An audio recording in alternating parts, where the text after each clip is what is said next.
مظہر صاحب، جو 6 حکومت اتحاد بنا ہے 6 پارٹیوں کا، آپ کو لگتا ہے یہ ایک ایسی حکومت جو آلریڈی ایک کمزور حکومت ہے، جو خود یہ سمجھتے ہیں کہ وہ حکومت کرنے کو تیار نہیں تھے، بڑے چیلنجز ان کا انتظار کر رہے ہیں، ان کے اتحادی ان کے ساتھ کھڑے نہیں ہیں، آپ کو لگتا ہے کہ یہ جو تحریک ہے ان کے لیے بہت زیادہ کوئی ٹف ثابت ہو سکتی ہے؟ جی شکریہ شادیہ. دیکھیے ابھی یہ کہنا قبل از وقت ہے، ظاہر ہے ابھی ایک جلسہ ہی ہوا ہے اور بلوچستان سے شروع کی ہے تحریک بھی، جو کہ بذات خود ایک بڑا سینسٹیو پروونس ہے ہمارے. اگر ملک کی ہم سیاسی صورتحال دیکھیں، جغرافیائی صورتحال دیکھیں، بلوچستان کو ایک خاص نقطہ نظر سے اگر ہم دیکھیں تو وہاں سے تحریک شروع کرنا جو ہے وہ بڑا سگنیفیکنٹ ہے.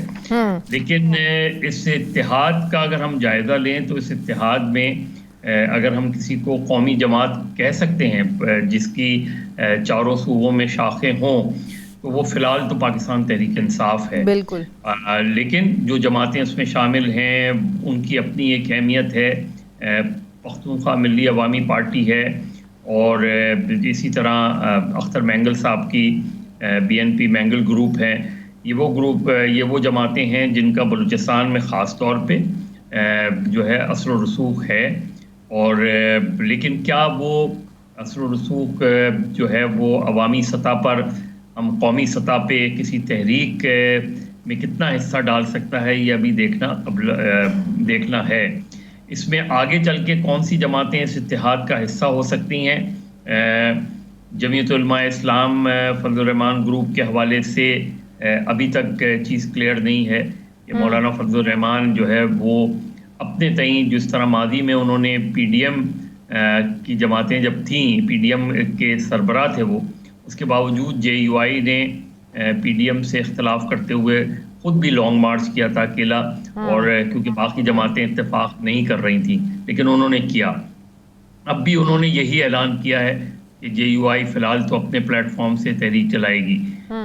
جماعت اسلامی کا کیا رول ہوگا یہ بھی بڑا امپورٹنٹ ہے، کیونکہ بہرحال جو 2 سیاسی جماعتیں ہیں اپوزیشن کی جن کے پاس اسٹریٹ پاور ہے، وہ JUI ہے یا جماعت اسلامی ہے. تو PTI کے لیے ابھی آسان نہیں ہوگا. ہاں، لیکن ہم نے کل ایک اور چیز جو دیکھی، آپ کو بھی پتا ہے پچھلے 2 سال سے جو کچھ تحریک انصاف کے ساتھ ہو رہا ہے، جلسے ہوتے ہیں، روک دیا جاتا ہے، لوگوں کو پکڑ لیا جاتا ہے، گرفتار کر لیا جاتا ہے. لیکن کل ایسا نہ ہونے کی کیا وجہ تھی؟ کہ یہ وجہ تھی کہ جس جگہ سے تحریک کا اعلان انہوں نے شروع کی، کل جلسہ کیا، وہاں کرنا اتنا آسان نہیں تھا. اور پھر کل جو محمود اچکزئی صاحب نے جو میسج دیا کہ ہمارے گھروں میں کوئی گھس کے تو دیکھے، تو ایک بڑا سٹرانگ انہوں نے کل میسج دیا ہے. تو یہی وجہ تھی. اگر تحریک انصاف کا اکیلا جلسہ ہوتا تو شاید وہی صورتحال ہوتی جو ہم دیکھتے آئے ہیں. دیکھیں 2 چیزیں ہیں شادیہ، یہ کیونکہ ظاہر ہے وہاں اب جس طریقے کی صورتحال ہے اس میں 2-3 چیزیں ہو سکتی ہیں. ایک چیز یہ ہو سکتی ہے کہ شاید جو طاقتور حلقے ہیں وہ یہ ٹیسٹ بھی کرنا چاہ رہے ہوں کہ PTI کتنی بڑی تعداد میں لوگوں کو باہر نکالنے کی صلاحیت رکھتی ہے. لیکن ابھی ہم نے دیکھنا ہے کہ بلوچستان کا، جس طرح میں نے کہا کہ خاص سیاسی ماحول ہے، عین ممکن ہے کہ اس طرح کا ماحول ہمیں پنجاب میں نہ ملے.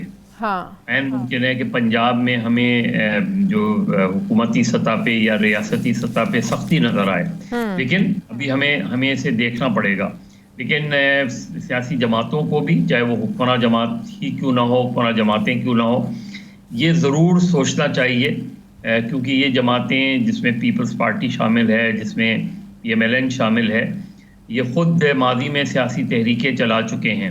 ان کو اندازہ ہے کہ سیاسی تحریکیں کامیاب اس وقت ہو جاتی ہیں جب ریاستی جبر آتا ہے. جب ریاستی طور پہ کسی جماعت کو جلسے کرنے کی اجازت نہ ہو، اپوزیشن کو کچلنے کی کوشش کی جائے، تو اس میں عام طور پہ تحریکوں میں جان پڑ جاتی ہے.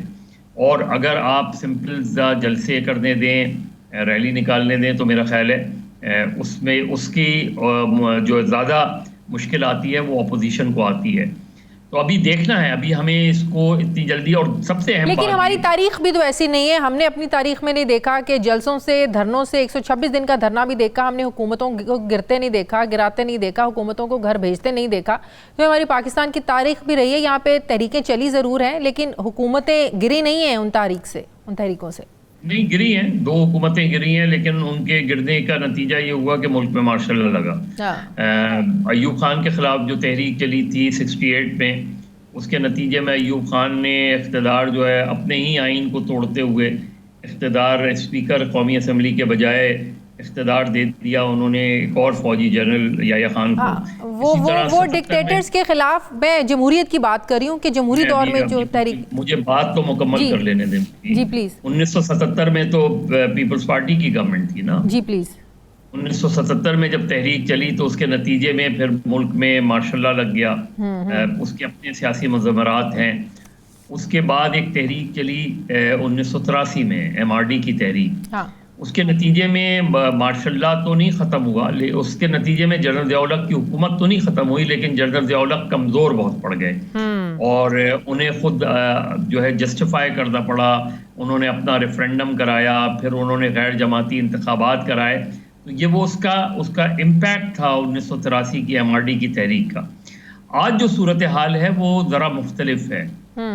اس وقت تحریک انصاف کے لیے ایک سب سے بڑی مشکل یہ ہے کہ ان کے جو چیئرمین ہیں عمران خان، جو جیل میں ہیں، انہوں نے جو سیاسی بیانیہ بلڈ اپ کیا ہے اس میں انہوں نے اپنی پارٹی کے سوا وہ باقی جتنی بھی بڑی جماعتیں ہیں اور دیگر سیاسی جماعتیں ہیں، ان میں سے کچھ جماعتیں آج ان کے اتحاد کا حصہ ہیں، بالکل ان کے بارے میں جو ان کا رویہ رہا ہے وہ ہتک آمیز رہا ہے. یعنی یہی محمود خان اچکزئی دیکھیں جو آج اس اتحاد کے سربراہ ہیں، ان کے بارے میں عمران خان صاحب کا کیا رویہ رہا. آپ مولانا فضل الرحمان کہ اب آپ نے اپنے ووٹر، اپنے سپورٹر کو اس حد تک موٹیویٹ کر لیا تھا کہ کل کے جلسے میں بھی ان کے نام آتے ہی ڈیزل کے نعرے لگ گئے. بالکل بالکل. جب آپ ایک اس میں ان ورکرز کا قصور نہیں ہے، کیونکہ آپ نے ان کا ذہن ہی اس طریقے سے بنایا ہے. تو سیاست میں ہم اتنی انتہا کو پہنچ جاتے ہیں کہ جہاں سے واپسی کا راستہ مشکل ہوتا ہے. تو یہ PTI کے لیے سب سے بڑا چیلنج ہے کہ کل تک جن جماعتوں کو وہ بہت تنقید کا نشانہ بنا رہی تھیں، آج ان جماعتوں کے ساتھ. لیکن اس کا پازیٹیو اینگل یہ ہے کہ اگر آج یہ سب لوگ کل کے حریف آج اکٹھے ہو رہے ہیں تو ایک پوائنٹ ہے وہ دھاندلی ہے. وہ لوگ بھی ان لوگوں نے بھی جیت کو قبول کرنے سے انکار کیا یہ کہہ کر کہ ہم تو جیت نہیں رہے تھے، ہمیں دھاندلی زیادہ جو جیت ہے وہ قبول نہیں ہے. تو آپ نہیں سمجھتے یہ کہیں نہ کہیں سیاسی جماعتوں میں ایک مثبت سوچ، ایک رویہ آ رہا ہے جو کہ ملکی سیاست کے لیے اچھی بات ہے؟ نہیں، بہت سی چیزیں پازیٹیو ہوتی ہیں. کبھی بھی ماضی میں ایسا ہوا ہے کہ کل کے مخالف آج کے دوست بن گئے ہیں، لیکن آپ کو یہ ساری سیاسی جماعتوں کے لیے کہ اتنی ایکسٹریم پوزیشنز پر نہیں جانا چاہیے. بالکل. آپ خود شریف اور پیپلز پارٹی کے رہنماؤں کا دیکھ لیں کہ کہاں کس پوزیشن پہ، کیونکہ ہم اور آج کیونکہ میڈیا کا دور ہے، انفارمیشن ٹیکنالوجی کا دور ہے، تو کوئی چیز چھپی نہیں رہتی. کل آپ جو جملے کسی لیڈر کے بارے میں کہتے تھے، آج اس سے آپ گلے ملیں گے تو لوگ ضرور اس کو ریکال کریں گے. ایسی کیا تبدیلی آئی؟ تو یہ سوچنے کا PTI کا بھی اور دیگر جماعتوں کا بھی ہے. لیکن یہ بات جائے گی کہاں تک؟ اصل سوال یہ ہے اس کا الٹیمیٹ جو ہے رزلٹ کیا ہوگا. ابھی دیکھیے اگلے 1-2 ہفتوں میں ملک میں ضمنی انتخابات ہونے والے ہیں بڑی تعداد میں. اس میں کیا ہوگا؟